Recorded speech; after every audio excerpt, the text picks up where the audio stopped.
The following is a presentation of the Belly Up Sports Media Network. Here's what's cooking on today's Sports Stove Fantasy Baseball Show. A son dominates his father.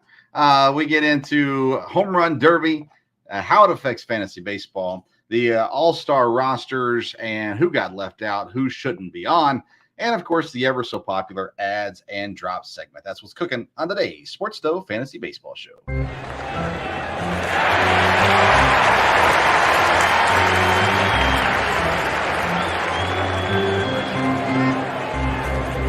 Play ball! Welcome in to an all-new edition of the Sports Stove Fantasy Baseball Show presented by Belly Up Fantasy Sports and Righteous Felon Jerky. I'm your host, Vince Stover, and I am joined, as I am almost every week, by the senior fantasy baseball writer for BellyUpFantasySports.com, the one and only Kevin Wilson. Hey, Kev, how you doing? I'm doing great, and unfortunately, all we had to deal with was the heat down here and not lines of storms knocking out, your services like you had yesterday and all that. So we're rather not have the heat, but at least we have power, we have internet, we have essential services, so we're good. Yes. Yeah, we're 24 hours later than normal because as my dogs are breaking through. That's interesting. Anyways, 24 hours past what we normally do when we normally come on. And the reality is we could not get on last night. We had no, hi puppy. We had no internet last night here in Kentucky due to the power, not power outage, but just storms and trees going down and different things. And so we're doing it on Monday night, which worked out just fine. At least it's for me. I had the day off of work and we'll have tomorrow off too. Poor Kevin, man. Nazi employer. I'm saying that.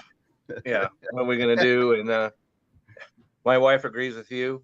Okay. I work for a Nazi organization, but what are you gonna do? Not Belly Up, by the way. We're talking about somebody else. No. But No. To be fair, but yeah. So, anyways, it is a holiday week. We got a lot of stuff going on. 4th of July, of course, is tomorrow. And we've got stuff planned. At least we do. We're going to go check out some fireworks and hang out with some church people and things like that as well. But all that being said, we do want to say hello to our live viewers watching on the Sports Stove YouTube page or the Belly Up Fantasy Facebook page. We're live every Sunday, typically at 8 o'clock on those two outlets. But, of course, you can always listen later to the audio version of this at the Sports Stove podcast. We want to welcome in those listeners as well. Well, with it being the All-Star weekend coming up, or All-Star week coming up, we're going to talk All-Star things. We're going to start off in our Fantasy Burner segment.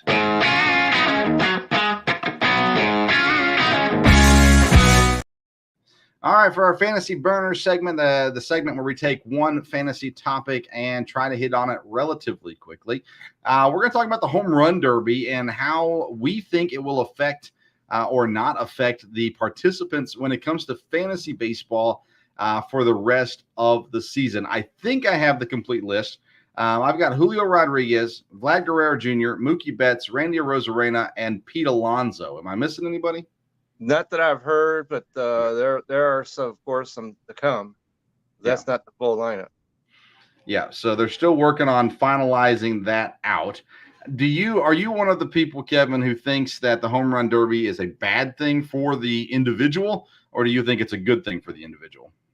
Well, I've done some research on this topic, and it just depends on who you're focusing in on. But it seems like the majority thinks that despite all the horror stories that we've heard, that the Home Run Derby has minimal effect on a player's performance. And I'm certainly hoping that's true, because one of the participants, as you just mentioned, is on my fantasy team, and that's Mookie Betts.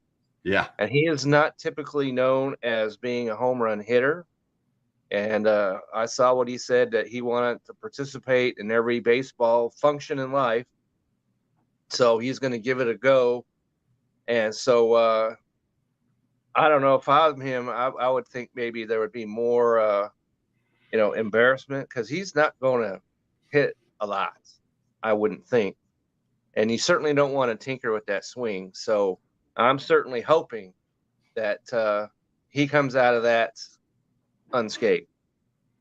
I did see another name added. Adley Rutschman has joined the group as well. So as of this program, those are the 8 guys in the home run derby.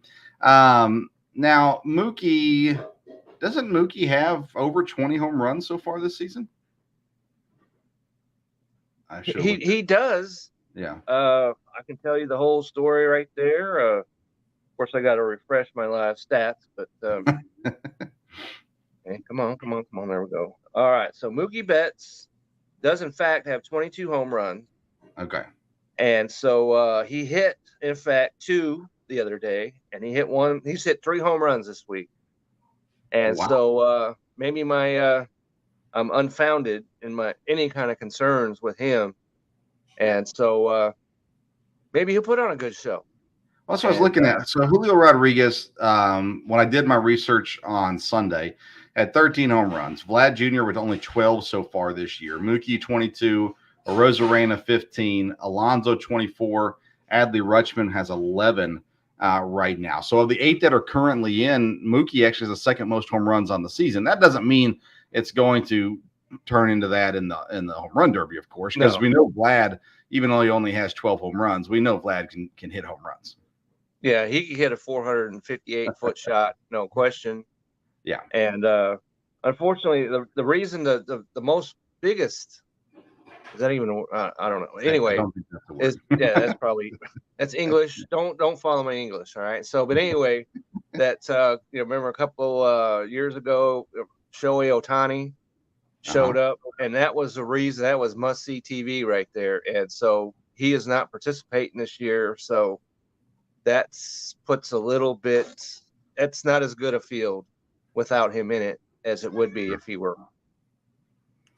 Now, I'll tell you where my concern lies. It lies with Randy Arozarena and Julio Rodriguez. And the reason why I would be concerned about them, they already have high strikeout rates. Arozarena struck out 83 times this season. Julio Rodriguez, 94 strikeouts on the season. The other guys are in the 50s or 60s. So to me, when you get in the home run derby, of course, all you're doing is swinging for the fences, which is fine. I don't think it has to ruin a person.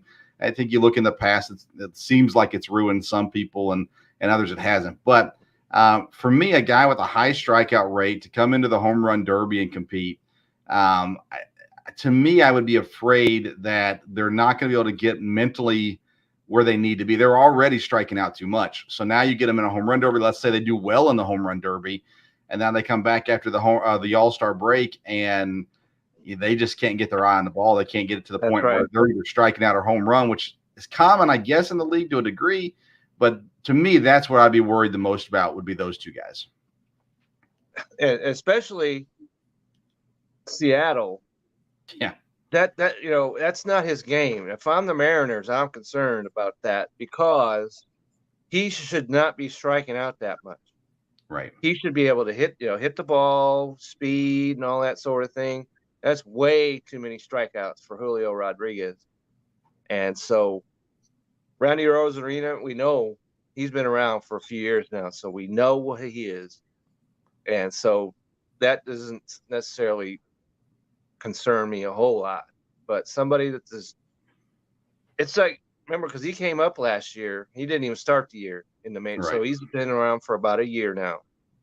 And he's still young. And so you don't want anything to mess up that swing. And he's not having the same kind of year he had a year ago already. Right. And the only reason why he's even in this is because it's in Seattle. Sure. Yeah, and I think, I think we've seen this year. I watch a lot of Milwaukee games. So I only see them and their opponents, I guess. But it feels like there are batters and even managers who are finally getting back to the point of, hey, let's just put the ball in play. Let's get on base. And let's do something with it versus just swing for the fences. I know I heard Bryce Terang, who was sent down a while back and then just came back up recently in Milwaukee, and he said that was his problem. He was trying too hard, and he got away from what he was good at, which was just getting on base. And I think I've seen this just in the games that I've watched, not just with Milwaukee, but their opponents too. I mean, there's there's more guys that are saying, hey, let me poke it to right field. I think it was the Milwaukee-Cleveland series. I mean, I watched Milwaukee take 5 straight batters and poke opposite field.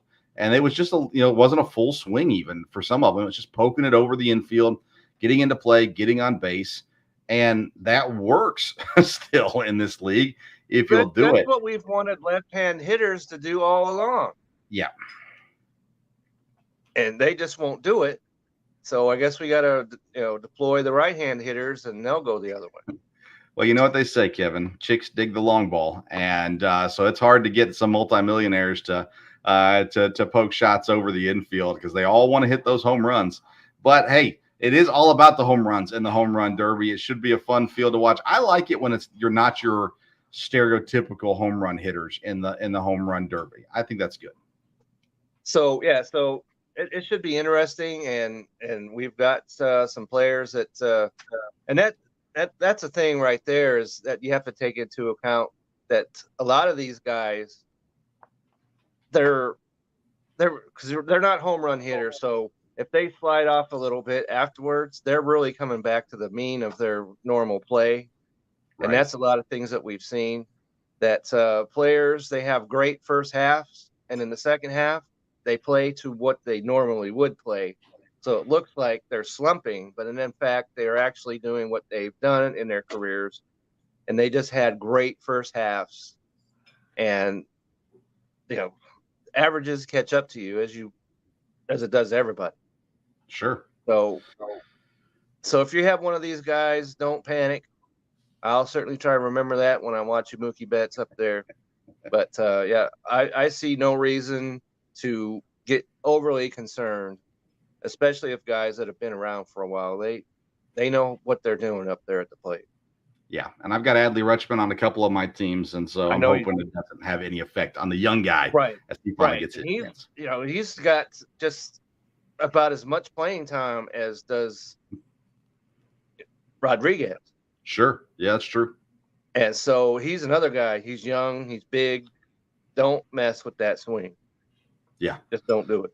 Yeah, don't get caught in a bad groove this weekend or next weekend where you can't get it back once you get back into play. There you go. Fantasy burner for the day. How the All-Star Home Run Derby affects or doesn't affect fantasy baseball. Let's get into segment number 2, our call to the pen.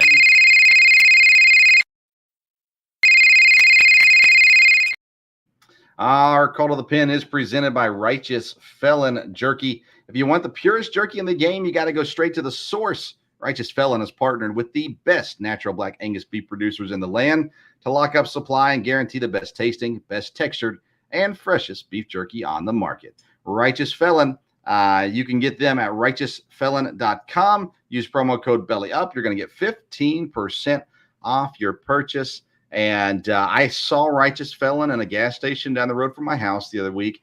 And so they're branching out too. But you can't get the discount at the gas station, but you can get it online. Righteousfelon.com. Belly up. Right. You know how they talk about I'm not just a spokesman, I'm also a client? Yeah. That's me here. And I did like use, in fact, the code, and it's not a secret. That's right. So, and I got the shipment, tried it out, and it was fabulous. Awesome. Now, which flavors did you get? I forget. I got the lemon pepper. That's right. And then the taco flavored. Oh, yeah. And both of them. Fabulous. Very good. Very good. I love their packaging. They got pretty cool logo stuff. Yeah. gotta love that. And you open it up, and inside there you scan this, and they'll give you a free stick. There you go. So yeah, all kinds of get over there, and because they've got like an endless, almost seem like a supply of different kind of flavors and stuff. So yeah, get on over. You can mix and match packages with the beef sticks and the jerkies and different things too.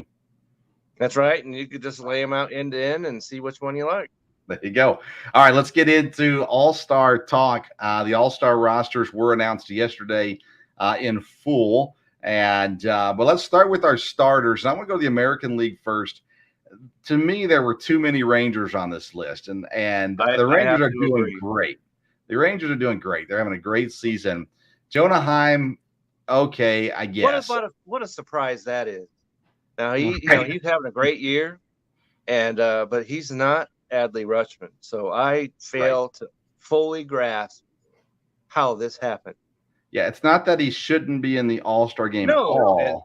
that's right. And he's But- keeping, there's a veteran catcher on the the Rangers roster that he's keeping on the bench.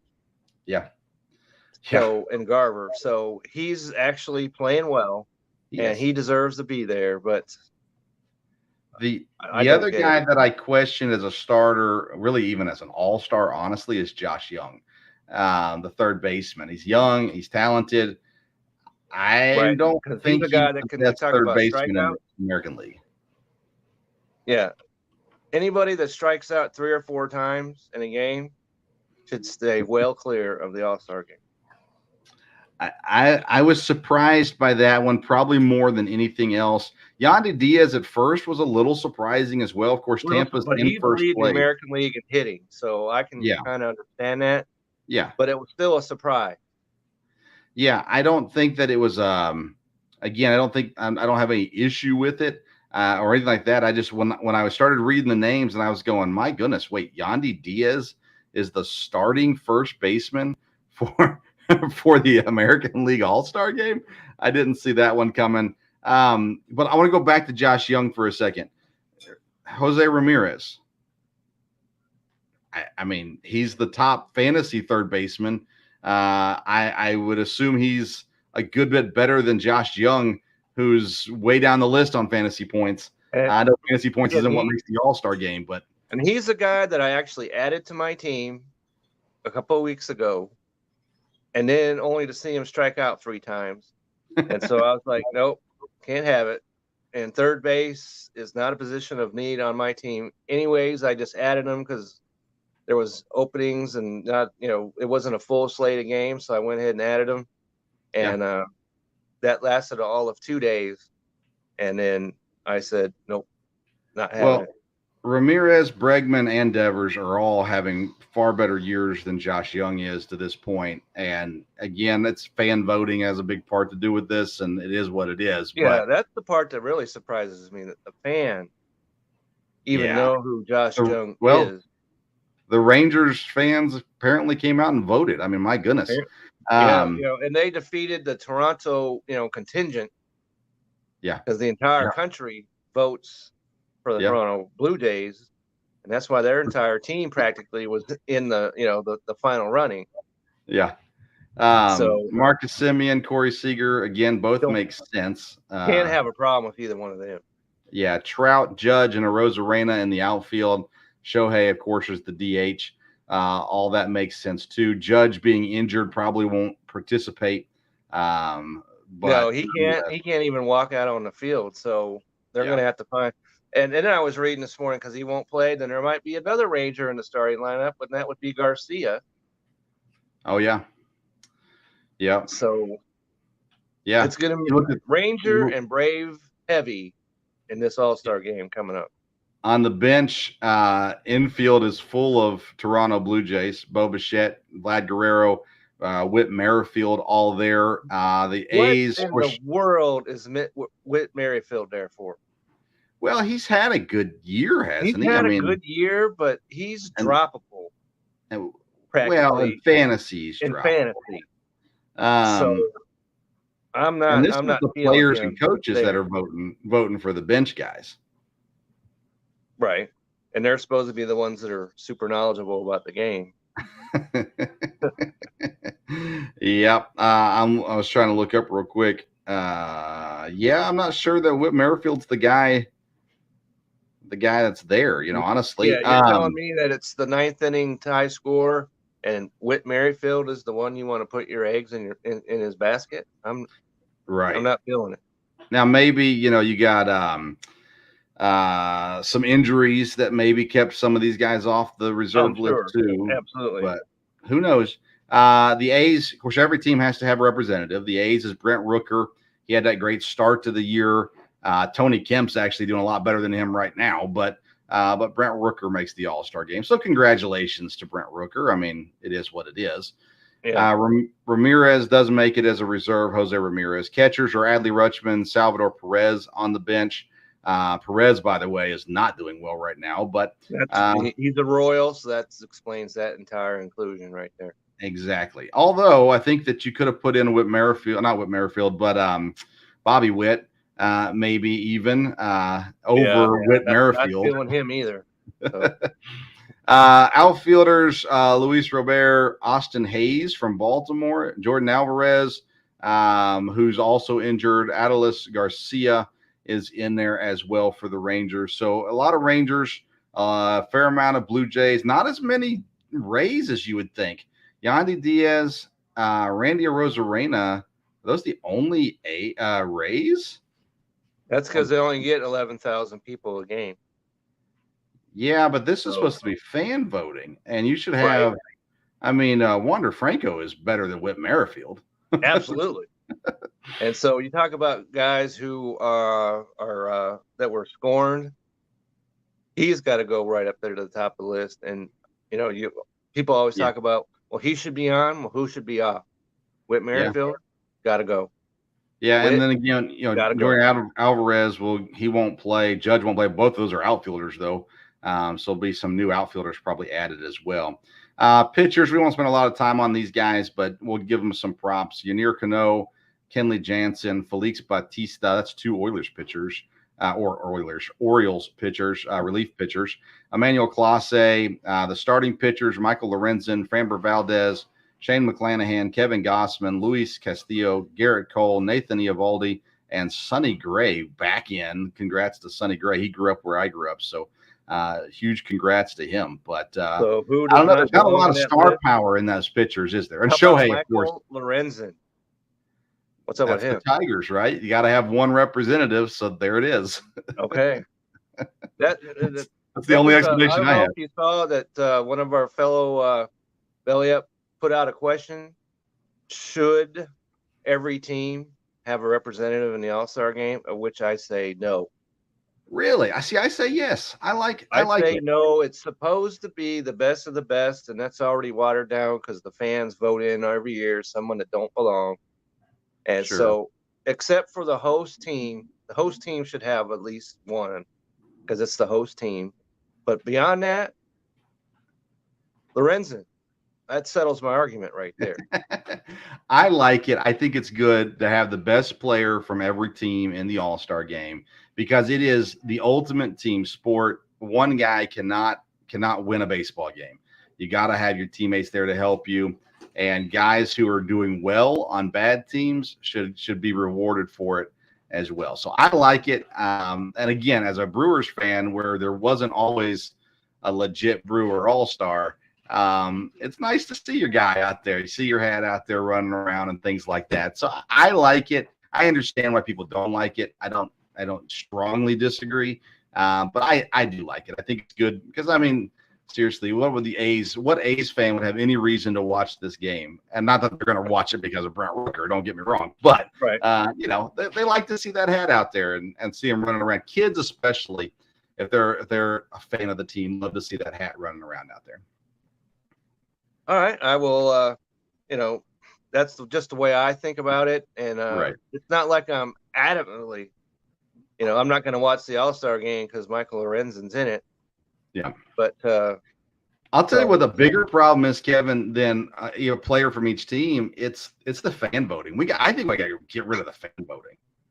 Well, I understand why they want to do it that way, and so as long as it doesn't get ridiculous like it did. What was that? Many years ago, I guess. What was it? The 60s, 50s? I don't even remember. Of course, how would I remember? I wasn't even there, but there was a year where it was like 8 or 7 Cardinals and one Cincinnati player or something like that. And they actually took it away from the fans for many years and then gave it back. And they want the fans involved. So I get that.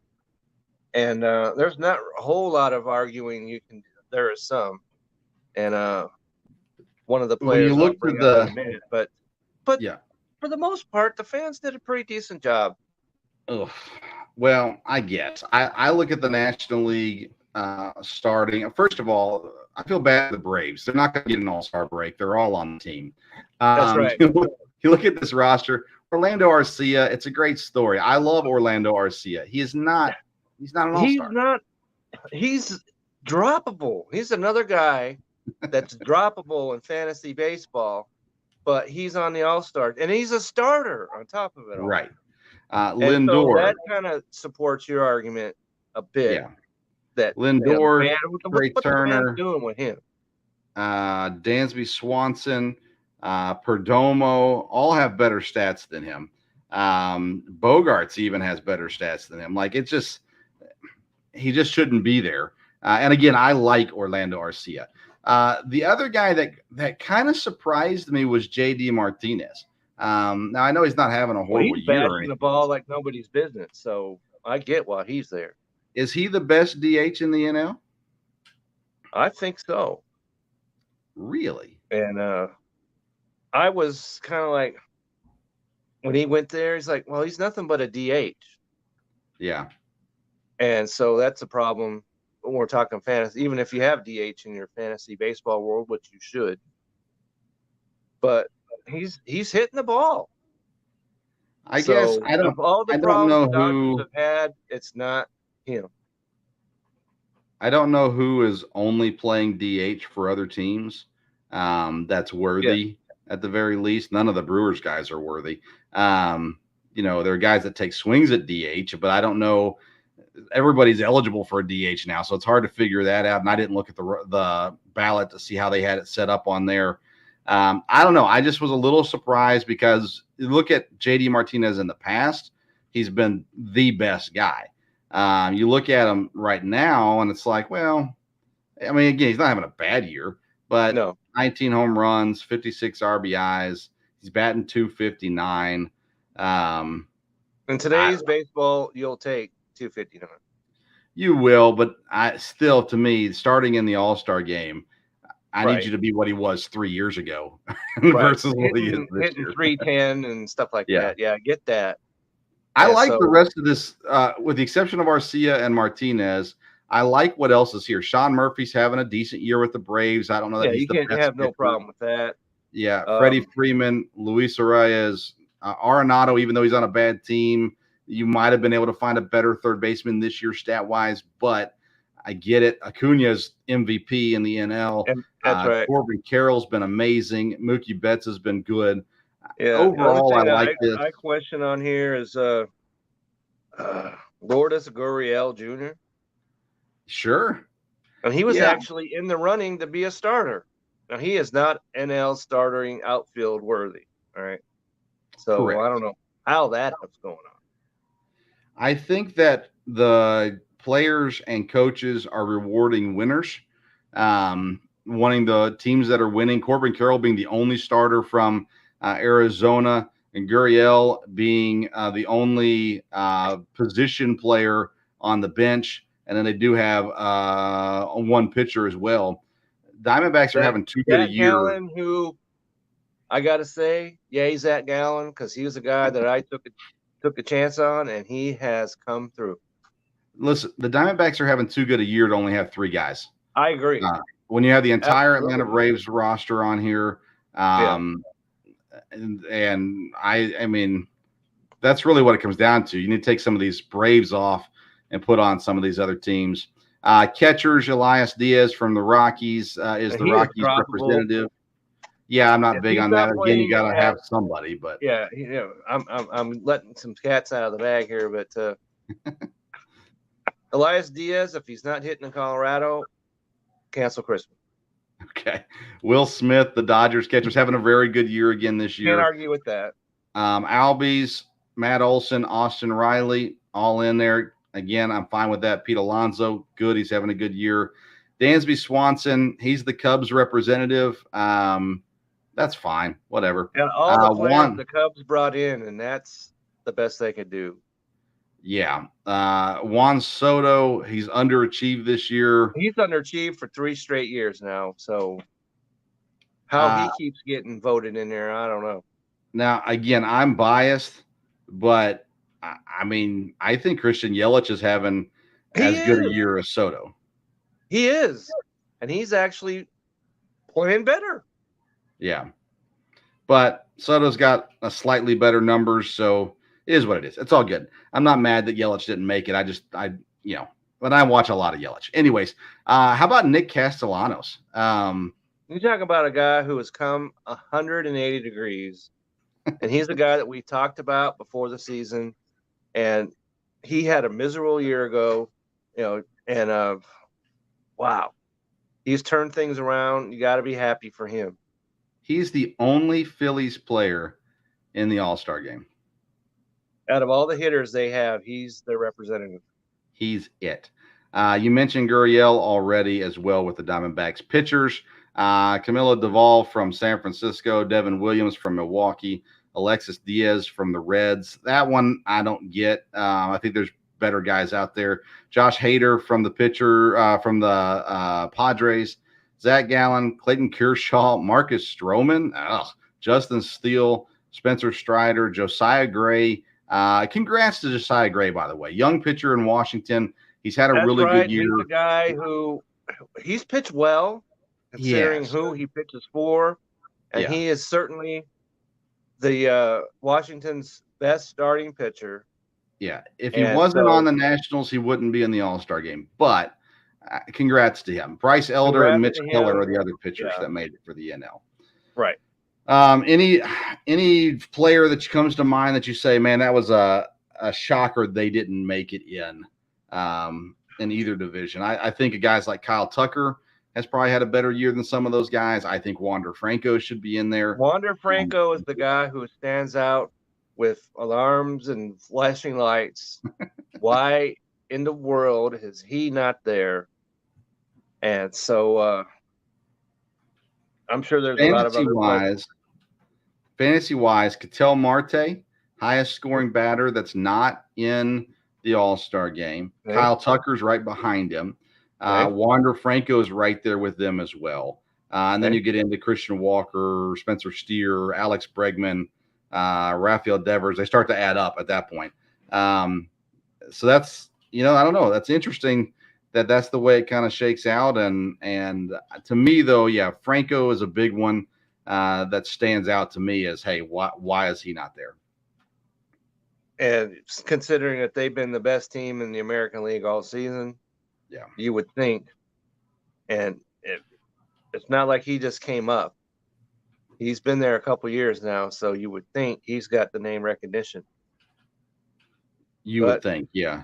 He'll be doing the same thing we're doing with feet up at the game. So, sure. I'm looking real quick too. Spencer Steer, his numbers are right there with Nolan Arenado, third baseman at Cincinnati. I'd rather see him there than a relief pitcher, which is the worst of all Cincinnati's positions, is their bullpens. Right. You don't want any Cincinnati Reds in the game where it's tied.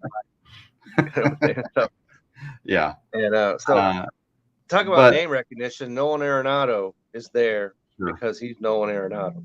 Yeah. But he's also the highest scoring NL guy outside of Spencer Steer in fantasy points, at least. Austin Riley's right there with him. But there's a lot of AL third basemen that aren't in the All-Star game. That's a shock to me, at the very least. Right. The one thing I would say Yeah. about a lot of these players, if you own them in fantasy, this is a clear opportunity to sell high. Oh, good point. If you're in fantasy, which of course you are because you're watching today, but a lot of these guys, you could sell them as being all-star players, and you could get back and really sell that and get back somebody who can really help your team because they're all-stars. If try it and see what happens, and maybe you can help improve your team that way. Yeah, ask for a high price, and the worst thing they can do is say no. So that's all they can do is say no, and you could just say, "Hey, they're all stars. These guys are the best of the best of the best, and I need a pitcher. This guy, you need him. Let's talk." Since my power rankings came out on Sunday, a few small changes. Baltimore's climbed within a game and a half. They're 5.5 back now on Tampa. They were 7 back on Sunday. Houston is within 3 games of Texas now. I'm wearing my Astros shirt today because they just beat the Rangers 3 out of 4 in Arlington. And It's a big deal. the Rangers scored 11 runs today, and guess what? They did not win. So me and Dad were talking about this on Wednesday. We were talking about it with St. Louis. St. Louis is 10 games back in the division right now. The reality is they're close to being out completely, but 10 games out really isn't that many in a division like the NL Central, where the teams have not been great. I mean, Milwaukee's not been consistent. They're currently a half game up on Cincinnati. St. Louis is going to play Milwaukee a couple more times. They're going to play Cincinnati a couple more times. They're going to play Chicago a couple more times. So, I mean, if they can sweep a series against one of these guys, that pulls them that much closer to the top of the division. At what point do you count St. Louis out? Do you already count them out, or do you still? My deal is if I had to bet money on it, sure, I'd bet they're not going to make the playoffs, not going to win the division. They're not going all that kind of stuff. Unless they win the division. Any team from the NL Central is not making the playoffs. So the only reason why we're even discussing this is because it takes probably maybe even only 85 wins to win that division. Maybe that. So, but my question is do you count St. Louis out? Or do you think they're out, or do you still say, well, they are St. Louis, so I'm going to give them a little bit more time? I'm going to give them a little bit more time. Yeah. But not much, right? I mean, not much. Because, 10 games when you're, let's say, 10 games above 500, I can give your team a little bit of a chance. But when you're however far below, which 12 games or 14, whatever it is. They are 13 games below. Yeah. Yeah. 13 games below 500 does not lead to confidence. Their pitching has not been good. And aside from when they're in St. Louis, the hitting's been inconsistent. So I'm surprised that it's just barely July and we're talking getting ready to play taps on the St. Louis Cardinals season. Yes, we are. All right, let's get into our final segment. We got to get to it. Make sure you go to righteousfelon.com, use promo code BELLYUP, get 15% off your purchase. It's time now for our fantasy focus.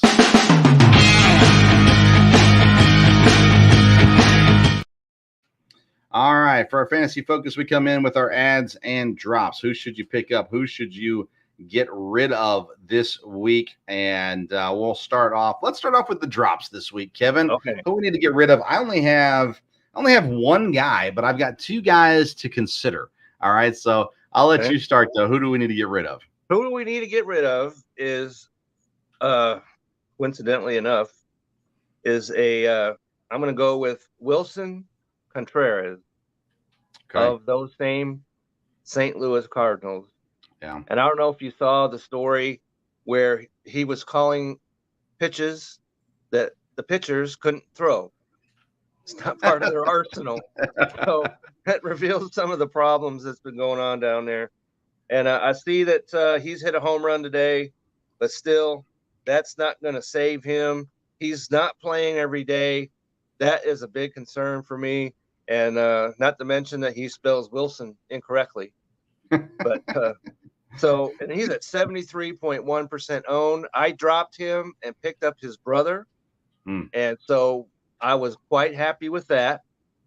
And so Wilson Contreras, my drop, it's not working. Yeah. I thought that would work a lot better coming into the season than it has. Oh, yeah. I had to drop him too. I dropped him, I don't know, almost maybe a month ago now in a league that I had him in. I just couldn't do it anymore. And it's not to say that he won't come back around and he'll be worth picking up at some point. But at this point, he's not there. I agree with you 100% there. I'm going to go with an outfielder in Chicago, Seiya Suzuki. He was drafted in our league 184, still currently rostered in our league, has not hit the 100-point mark yet this season. He's rostered in 45.2% of leagues. His last three outings, he's scored -1 point in each of those outings. He's just not been good. He was 5 of 44 going into Sunday. And let me look real quick. He is now 5 of 45 in the last several weeks. He did not play. He went through a 3-game stretch where he didn't play at all.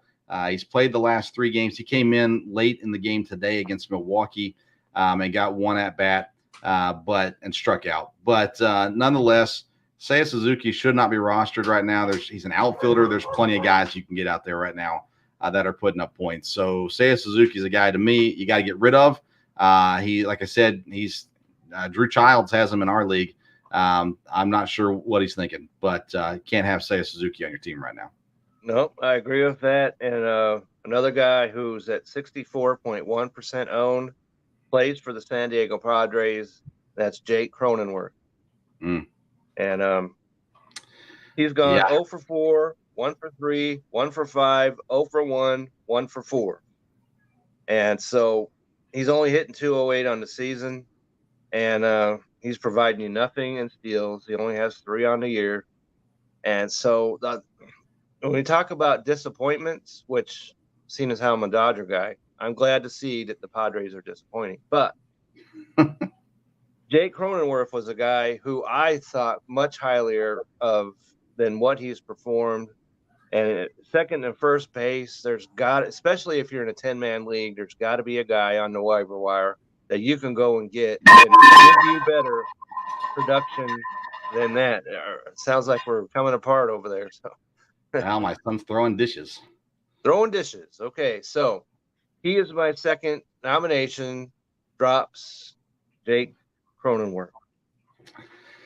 All right, so now I'm going to give you a something to ponder. So it's not. I'm not saying drop him, okay, but I'm saying if he was on my team, I'm not sure I could keep him on my team. Okay, he's owned in 96.1% of leagues. Okay, it's Christian Javier from Houston, the pitcher. In his last 3 outings, including today, by the way, -6, -3, and 0. That's a starting pitcher that's owned in 96% of leagues, 3 straight outings of 0 or less points. He only scored 16 against Washington, and he had 3 against Cleveland before that. So in his last, 5 outings, he's had 9, 12, 4 total points in his last 4 or 5 outings. And I'm sitting there going, okay, it's Christian Javier. You can't just drop the guy, but you also really can't sustain having him on your roster right now because he is hurting you more than he's helping you. So when you have a guy like Christian Javier, 96.1% owned, 236 total points on the year, but only 4 points in the last 5 games, what do you do with that? Again, I don't feel like cut him, but maybe you have. I wouldn't cut him, but I would highlight the 236 whatever points you just said and see if you could sell him to somebody that needs pitching, which wouldn't be me, but he had a good May. You could snag somebody's interest with him at 96% owned, playing for the Houston Astros, who are coming around, as we just mentioned. And so that would be the way I'd try and go is sell. Yeah, I agree with you. He's only 26 years old, so there's time to come around for him for sure. Absolutely. But my goodness, it's been rough since basically he had his last good game was really June 3rd, and that was against the Angels. He went 6 innings, 5 strikeouts, 1 earned run. Ever since then, it's just really hasn't been that good, and I don't think you can have him on the team anymore, whether that means drop or trade.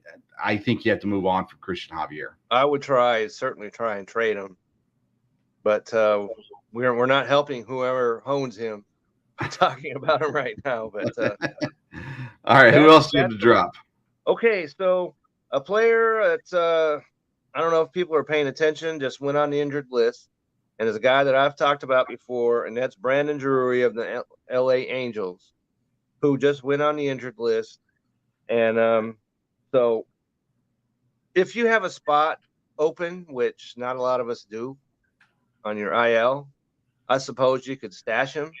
But if you don't, just don't have him cluttering up your roster. Go ahead and just drop him and pick up somebody who's not on the IL that can help somebody can help your team much better than Brandon Drury sitting on your bench and not playing.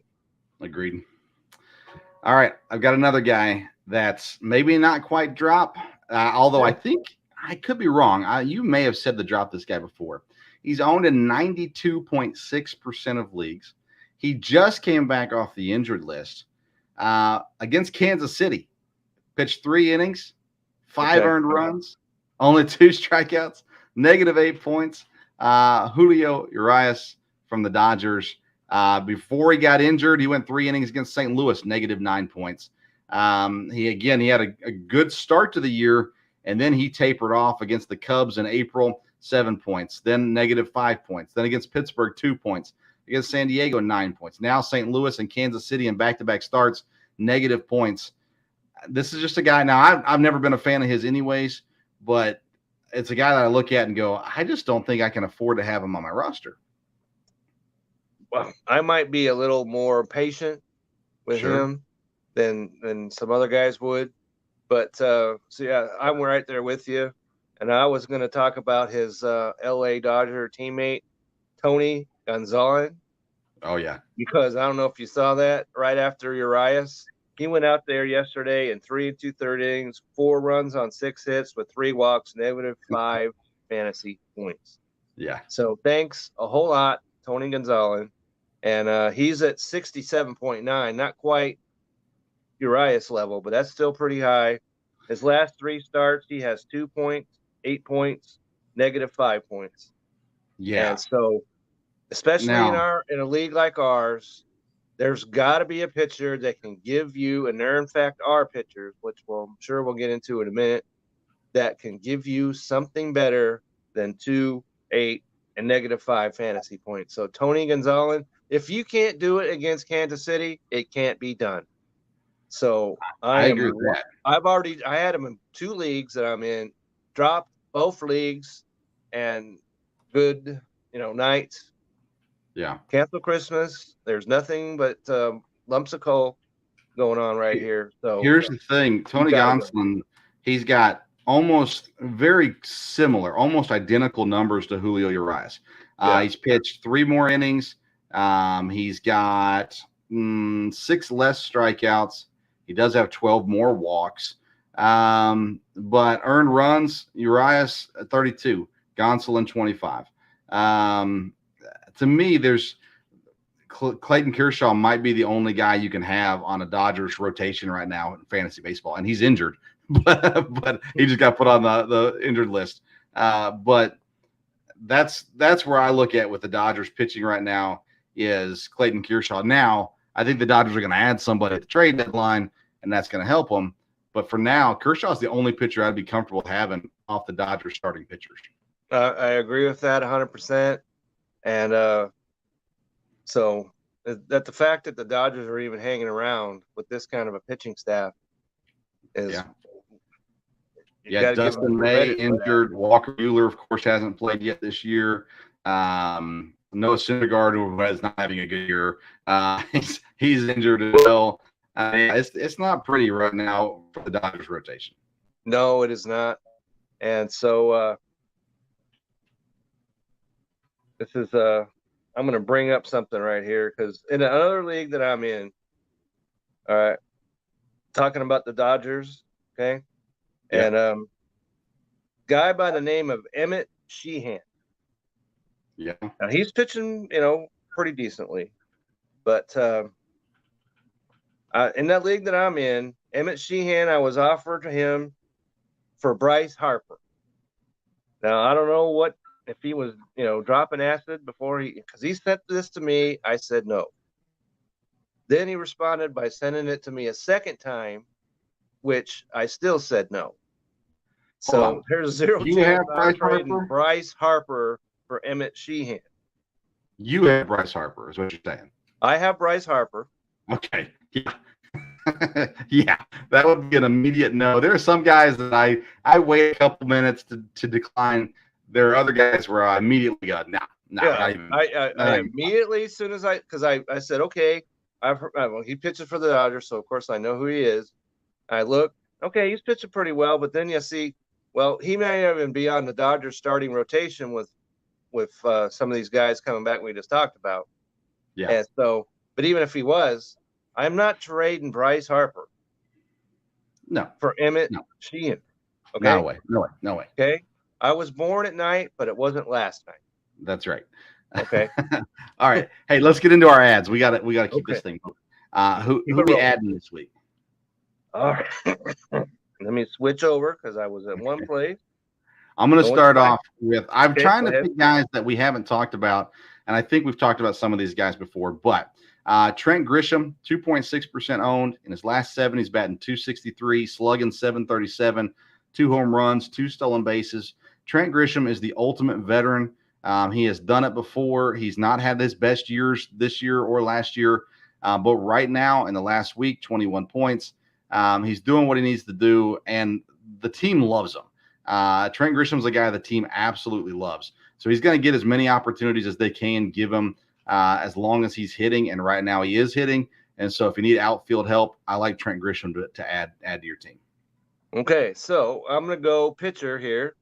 Okay. And as a guy that is, in fact, on the All-Star game roster, and we mentioned him earlier, but he's only on 15.6% of rosters, and that is, in fact, Josiah Gray of the Washington Nationals. And here's what he's done over his at San Diego: no runs, 4 hits, struck out 6, 5 in the 3rd inning. Then he went 6 innings at Philadelphia, 1 run on 6 hits, struck out 8, walked 1. And so that's 19 fantasy points against San Diego. It's 24 points against Philadelphia. He pitches Wednesday against Cincinnati. That's not the ideal scenario that we're looking for, but it's in Washington. So, and he has 208 fantasy points, 3.30 ERA, 1.38 WHIP. So, if you're looking for a pitcher who's pretty universally unrostered, then Josiah Gray is a guy that I would recommend you go out and pick up this week. Yeah, I can't believe he's not rostered in more leagues. Yeah, 15%. People are not paying attention to what he's doing over there. And if you have any pitching needs whatsoever, go ahead and get him. Yeah, I agree. I like that one a lot. I'm going to go with another guy, 6.4% owned, J.P. Crawford in Seattle. In his last 7, 23 points. He's batting .286, got 2 home runs.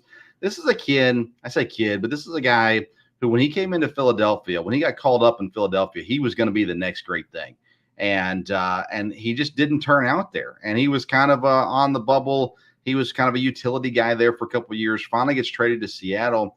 And he's kind of been the same thing. He's been a little bit more consistent in Seattle. Not great. But he's one of those guys that when he's hot, you pick him up. And when he's not, you drop him.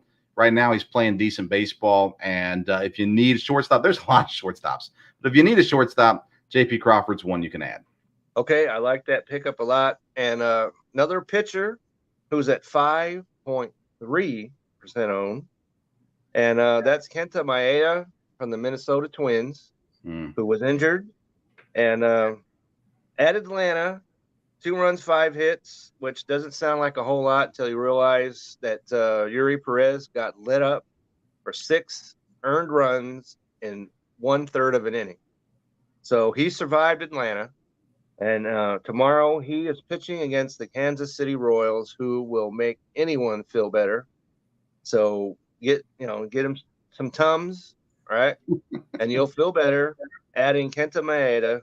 Because before that, at Detroit, 5 innings, no runs, 3 hits, struck out 8, 23 fantasy points. So that's the kind of return I'm looking for tomorrow with 5.3% owned. Kenta Maeda, Minnesota Twins, Adam. I'm telling you, there's a lot of offensive guys right now you can pick up. Tommy Pham, Luke Raley's having a really good week. Isaiah Kiner-Falefa's actually had a decent week. Tony Kemp's been good. Stone Garrett from Washington has showed up as well. But you just got to pay attention to what you have, what you need. Go find it. It's there. I want to talk pitchers as well. What about Boston? James Paxton shows up. My goodness. He is only owned in 38.1% of leagues, and he's having himself quite the time in Boston. I'm with you. Go ahead. In the last week, 31 points in his last start against Toronto, 12 against the White Sox, 24 against Minnesota, 22 against Colorado, 26 against Cleveland. Like, this guy should be on rosters. He is showing up in almost every game since late May, and he had one bad game May 24th. Other than that, 17, 21, 17, 26, 22, 24, 12, 31. Only one bad game. It was -3. His next opponent on Saturday, the Oakland Athletics. James Paxton needs to be on your roster if you need a pitcher. He's a guy who in the past has been really good. He had injuries and different things go on. He needs to be there right now. He needs to be on your team. I agree with that 100%. And so one of the guys that I'm going to talk about was the pitcher that opposed Domingo Germán, whom fortunately neither of us recommended dropping him a week ago. Anyway, so I still recommend not picking him up, even though he's pitched coming off a perfect game. But anyhow, the guy I'm going to talk about is at 7.4% owned. He opposed him in that game. That's J.P. Sears of the Oakland A's, who tomorrow pitches against the Detroit Tigers. Yeah. And so, many times we've talked about matchups is a key to picking somebody up. And that is what I'm talking about, because before that game against the Yankees, he has 15 fantasy, 12, 16, 14, 18. Yeah. So he is a guy who delivers the points. And even though he pitches for Oakland, but the first two games before that, he was massacred by the perfect game. He went 7 innings and 7 innings again. So at 7.4% owned, get yourself some J.P. Sears, and then you can go ahead and drop him right back down. If that's, depending on who is next. And after that, probably won't pitch until after the All-Star game. So you can safely drop him, and J.P. Sears is the way I'd go. I am so scared of Oakland pitchers. His numbers back it up. You brought him up. Everything makes sense to add him. I'm not going to lie to you. I ain't picking up an Oakland pitcher. I don't mind picking up a Tony Kemp if he keeps doing well or something like that. But when it comes to the pitchers, Oakland scares me to death. And even when the numbers back it up, and this is a personal thing that I have to get over, even when the numbers back it up, I'm going, I ain't doing it. And sometimes that puts me behind on some things. I'm just speaking honestly here. So J.P. Sears, the numbers back it up. Kevin, everything that you said is right. I don't disagree with you at any of those things. It's like me having a Chicago Bear on my fantasy football team. I just can't do it. It just can't work for me. I'm going to go, though, with an Arizona pitcher. He's owned only by 3.5% of teams in ESPN leagues. He's been up and down, but as of late, he has been up. It's Ryan Nelson. In the last 2 games against the Angels, he went 7.1 innings, only 1 earned run, 6 strikeouts, 28 points. Against San Fran, he went 7 innings or 1 earned run, 6 strikeouts, 27 points. So this guy, the last 2 games, has been really good, and it's been against decent opponents too. Again, a young guy who has the potential, and they expected big things out of. He didn't have the best start to the year, but he seems like he's coming around and picking things up. His next start is on Thursday against the Mets. The Mets have not been great, obviously, this year. Now, they got some dangerous guys on their team, don't get me wrong. But I still like the matchup with Ryan Nelson against the Mets on Thursday. I've had him on my team multiple times in multiple leagues, and it's a streaming pitcher for me. I pick him up when I need a pitcher and drop him. As soon as he pitches, I drop him back out. He's not a guy I leave on my roster, but he's a guy that can get you points if you need him. And I really like what he's doing in Arizona right now. Okay. So, J.P. Sears, you can't stomach. Okay. How about a guy who is going up against your Milwaukee Brewers? Tomorrow. And I'm talking, he pitched for the Cubs. I'm talking about Kyle Hendricks. Talk about a blast from the past. Interesting. He's at 9.9% owned, but here's what he's done out of his last 4 starts. At San Francisco, 8 innings, no runs, just 1 hit, 31 fantasy points. Baltimore, 5 innings, 2 runs on 5 hits, 14 fantasy points. At Pittsburgh, 6 1/3 innings, 1 run, 2 hits, 20 fantasy points. Philadelphia, 7 innings, 3 runs, 6 hits, no walks, 12 fantasy points. So he is delivering the points, and he pitches against Milwaukee tomorrow in Milwaukee, and that might give some people a little bit of pause. it might be me. If I might have to hold my nose a little bit if I was going to do something like this. But the way he goes, he's pitched at least 7 innings or into the seventh in 3 of his last 4 starts. And he's a veteran guy. He had some injury issues before, but he has turned things around. And so we try and look for guys, at least I do, that pretty universally unrostered. So if you're in Yahoo, I don't know what his roster is over there, but at 9.9% owned, he is most likely available. So if you can't stomach JP Sears, which I understand, how about Kyle Hendricks, Chicago Cubs? I can't stomach that one either, Kevin. Again, all your numbers support what you're saying. I'm not arguing with you. On my team, I can't do it. I trust one Chicago Cub pitcher, and it's Justin Steele. I don't trust Marcus Stroman as far as I can throw him.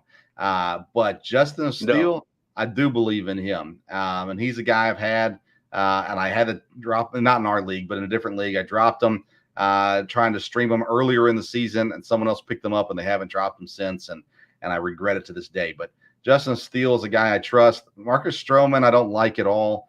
He's got some numbers. He can give you some things for sure in fantasy. He's worth, value-wise, fantasy-wise, he's worth it. But Kyle Hendricks, listen, anytime the Cubs are playing the Brewers, it could be a safe bet. I mean, the Cubs show up, the fan base, they're in Milwaukee, but half the fan base is Chicago Cubs fans. My sister, by the way, is going to be in the stands tomorrow for that Kyle Hendricks game against Milwaukee. I just found that out today. But nonetheless, I'm not arguing with you, Kevin. I'm not saying you're wrong. I'm just saying I cannot put Kyle Hendricks on my team because of who he is and what he is. And I just don't trust him. But if he was playing Oakland, maybe.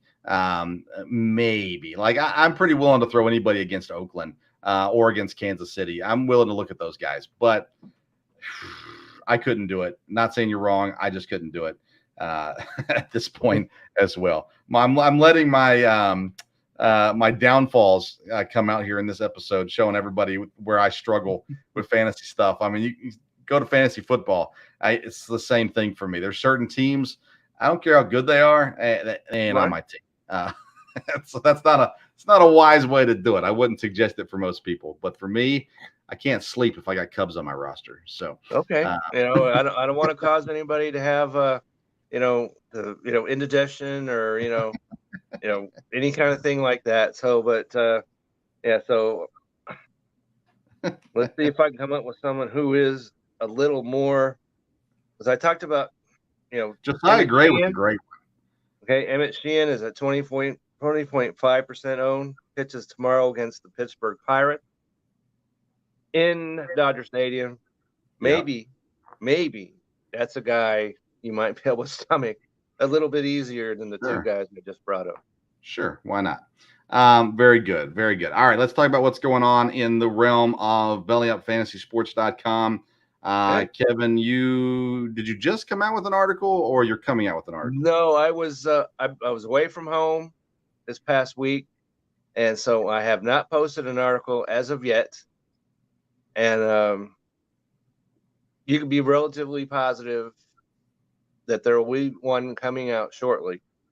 So I'm not sure what the discussion points will be on that particular article, but there will be one. And talking about Belly Up, Wednesday is the Belly Up Baseball Super Show. Yep. Right here at the same time at 7 Central. And I will be a part of that. I will be discussing the American League West division. And so seeing as how I'm wearing the Astros shirt today, that's something that I feel I'm qualified to discuss. So yeah, that'll be on the Belly Up YouTube page. That's right. Belly Up YouTube and probably several other platforms. So that's what's going on with me on Wednesday, 7 p.m. Central. Good. And just look for that article on the Belly Up Fantasy website. Probably today, Monday, Wednesday, probably the latest. There'll be an article out there. I dropped my first fantasy article in a while this week.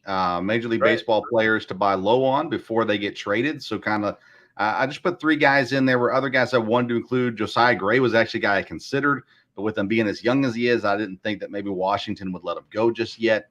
I won't tell you who the 3 players are. If you listened last week, you know one of them. But nonetheless, go check that out, bellyupfantasysports.com. That just dropped yesterday. And then the power rankings are out on the bellyupsports.com website, regular website there as well. Those dropped also. So make sure you check both of those things out as well. And, there's one thing that Belly Up does on both the fantasy and the actual sports side of things is baseball. Yeah. It is the most well covered of any sport out there. Belly Up Sports covers that. So get over to the Belly Up regular and fantasy side. You will find information that is worthy of your time. Agreed. Next week, the plan is Sunday, 8:00 Eastern, right here. We'll be back with more fantasy stuff. I believe I'll have an episode on Wednesday night with my dad as well, going live 8:00 on, and that'll be opposite of the Major League Baseball Super Show going on at Belly Up Sports. But you're welcome to tune into both. You probably have a phone and a tablet or a phone and a computer. Pull them both up. Yeah, come on now. Everybody's got. I've got my phone. I'm live right here. So right. So you can do the same as I and watch both at the same time. Now I've got no local hour this week, but last week we dropped our first local hour of the new year. The new school year. And me and EKU defensive lineman Ryan Jackson, who's co-hosting with me this year, we covered the EKU football schedule. We talked about some interesting stuff. If you like college football, I really think you're going to like Ryan and tuning into those episodes, even if you're not an EKU fan. We get into some things that's just you hear it directly from Division I football players. So Ryan did a great job. His first episode.